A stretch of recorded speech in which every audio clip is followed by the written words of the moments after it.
సప్త చిరంజీవులు అనగా ఏడుగురు అమర జీవులు: అశ్వత్థామ, బలి చక్రవర్తి, హనుమంతుడు, విభీషణుడు, కృపుడు, పరశురాముడు మరియు వేదవ్యాసుడు. ఈ పురాణ గాథ ప్రకారం ఈ ఏడుగురు ఎప్పటికీ మరణం లేకుండా భూమిపై నివసిస్తూ ఉంటారు. సప్త చిరంజీవుల పూర్తి వివరాలు: 1. అశ్వత్థామ, ద్రోణాచార్యుని కుమారుడు. మహాభారత యుద్ధంలో కౌరవుల పక్షాన పోరాడినవారు. 2. బలి చక్రవర్తి, భక్త ప్రహ్లాదుని మనుమడు. ఇతను 3 లోకాలను జయించిన గొప్ప దానవ చక్రవర్తి.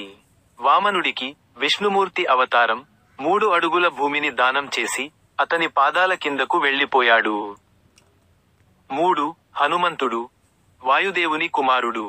శ్రీరాముని అత్యంత భక్తితో సేవించినవాడు. అత్యంత ప్రసిద్ధుడైన చిరంజీవి. 4. విభీషణుడు, రావణాసురుని తమ్ముడు.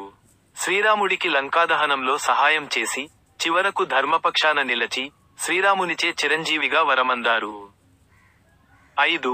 కృపుడు, కౌరవ, పాండవుల కుల గురువు. మహాభారత యుద్ధంలో ఇరుపక్షాలకు గురువుగా వ్యవహరించినవారు. 6.